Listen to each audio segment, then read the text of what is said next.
私が試乗しているのは川崎のベルシス1000です。このモデル、発表になったのは2011年、そして2012年になって日本にも逆輸入車として導入が開始されています。最大の特徴は何といっても、アドベンチャーモデル、もしくは大型のデュアルパーパスモデルのデザインのエッセンスをうまく取り入れた、この外観だと思います。実はこのベルシス1000、車体の構成、そして足回り、ベースモデルとなった Z1000、そして忍者1000あたりと比べてみると、大きな変更が加えられてないことがよくわかります。フロントフォークはカヤバの新型のフロントフォーク、倒立フロントフォークを採用しているんですけれども、ストロークはベースとなった Z1000 と比べると20ミリ延長されて150ミリ、リアのサスペンションストロークも同じく150ミリが確保されているということで、オンロードモデルとして見た場合は非常に豊かなストロークが与えられたモデルと言えるんじゃないかと思いますけれども、例えば大型デュアルパーパスモデル、アドベンチャーモデルのベンチマークともいえる BMW の R1200GS、 この辺りのモデルはフロントフォークのストロークが190ミリ確保されています。そして同じくですね、デュアルパーパスモデル、アドベンチャーモデルといえばドゥカティのムルティストラーダ 1200S、 こういったモデルもあるわけですけれども、ホイール径も17インチと、このベルシス1000と非常に近い構成となっているわけですけれども、フロントのサスペンションのストロークは170ミリが確保されているわけで、フロントフォークの150ミリというストローク、これはですね、オフロード走行を想定した、デュアルパーパスモデル、アドベンチャーモデルのそれとは性格が異なるものだと言えるんじゃないかと思います。そういった意味でもこのベルシス1000、こういった、アドベンチャーモデル、デュアルパーパスモデルのデザインエッセンスをうまく取り入れてはいるんですけれども、実際はもう本当に、ピュアなオンロードモデルそのものと言えるんじゃないかと思います。今カメラでも映っているかもしれませんけれども、いわゆるそういった足長モデル、デュアルパーパスモデル、アドベンチャーモデルと同じような位置にハンドルバーが設定されているわけですけれども、よく見るとフロントフォークを支えているトップブリッジからステーを介して10センチぐらいですかね、それぐらいは持ち上げられているわけですね。こうしたところからもですね、実際にまたがってみれば、オンロードモデルそのものということがよくわかるんじゃないかと思います。そしてですね、車体構成自体はベースとなった Z1000、そして忍者1000あたりと大きく変わるところはないと、今説明したわけですけれども、実際にはですね、乗り味自体はかなり異なっています。搭載されているパワーユニットは水冷4ストローク4バルブ DOHC 直列4気筒エンジンです。これは基本的には Z1000、忍者1000に搭載されているものと全く同じなんですけれども、ただ、カム、そしてバルブ、そしてバルブスプリングなどはこのベルシス1000専用に開発されたものということなんですけれども、それ以外にもエンジンのチューニングに大きく変更が加えられているようで、出力特性自体はかなりスムーズさを重視したものとなっています。アクセルをパカッと開けたとしても、パワーが非常にソフトにスムーズに立ち上がってくる感じですね。そしてスロットルを閉じた時のエンジンブレーキのバックトルクも非常に穏やか、そういう意味ではツーリングしていても非常に疲労が少ないエンジン特性、そう言えるんじゃないかと思います。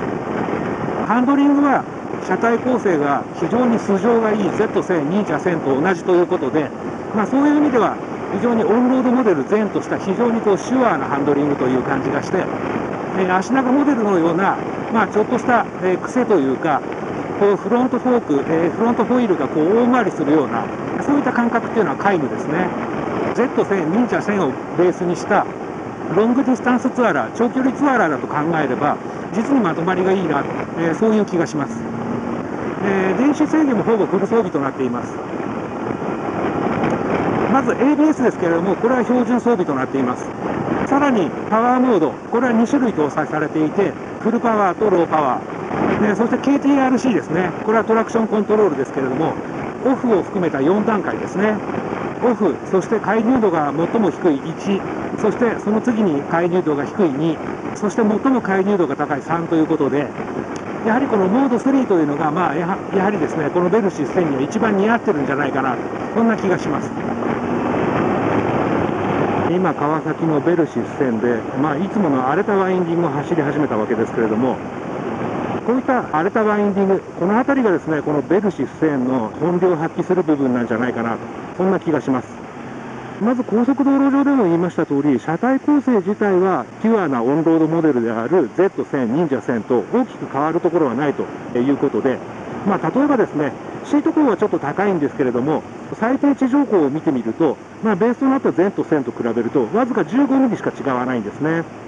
そういう意味からすると、おそらく重心に最も大きく影響を与えるであろうエンジンのマウント位置なんかも、そんなに高くなっているわけではないということで、こうして乗ってみてもですね、ハンドリング自体は Z1000、忍者1000のハンドリングをうまく引き継いでいるなと、そういう感じがします。デザインテイスト的には高さのあるフロントカウルがフロントフォークの短さをうまく覆い隠しているので、アドベンチャーモデル的なそういった外観が与えられているわけですけれども、そうは言いつつもですね、実際にはトップブリッジから10センチはあろうかというステイでハンドルバーが持ち上げられているということで、基本的にハンドリング自体はやはりですね、オンロードモデルそのものという感じですね。例えばアドベンチャーモデルのようにダート走行もできるんじゃないかというような想像をしてしまうと、もしかしたらちょっと期待外れという面もあるかもしれないですけれども、オンロードのツーリングモデルとして見た場合は、このベルシス1000非常に扱いやすく優秀だと思います。例えばこういった倒し込み、こういった時もグラッとくるような感じっていうのはもう皆無、非常にナチュラルですね。そういう意味からすると、このベルシス1000、川崎の誇るこの 1043cc の並列4気筒エンジン、これを搭載したモデルでもうゆったりとツーリングを楽しみたいと、そういうふうに考えているライダーにとってはぴったりはまるモデルなんじゃないかなと、そんな気がします。このサスペンションストローク、ベースとなった Z1000、忍者1000と比べると、多少延長されているわけですけれども、こういった荒れたワインディング、路面状況があまり良くないステージだと、ストロークが延長された前後のサスペンション、これが生きてきますね。ロードホールディングに関して言うと、私が乗る限りでは、Z1000、忍者1000と比べても、このベルシス1000が一番いいんじゃないかなと、そんな気がします。そしてエンジンですけれども、今私が走っている走行モードは、パワーモードはローモードですね。最高出力の約 75%、そこまで出力が抑えられたモード。そして KTRC、トラクションコントロールの方は介入度が最も高い3ということで、こういった荒れたワインディングには非常にぴったりくるモードだな、そういう感じがします。またですね、こういった荒れたワインディング、時として砂とか砂利とかが浮いていることがあるわけですけれども、そういった時もこの KTRC を最も介入度が高い3に入れておけば安心ということで、このあたり、川崎がですね、非常に近年力を入れているこういった電子制御デバイス、精神的な余裕を生むという意味で非常に有効な装備だなと、そういう気がします。ブレーキの方はじんわりと効く感じなんですけれども、ライダーの意思に忠実にレスポンスする前後ブレーキという感じで、時として効きすぎてしまうようなスーパースポーツ的なブレーキとは全く異なる味付けになっていますね。この辺りもですね、ロングツーリングを快適に楽しんでもらおうという川崎の開発意図がよく読み取れる部分です。デュアルパーパスモデル、アドベンチャーモデル的なデザインは与えられてはいるんですけれども、その正体はロングディスタンスツアラーということで、この川崎の並列4気筒エンジンでロングツーリングを楽しみたいというライダーにとっては、ぴったりの1台ではないかな、そんな気がします。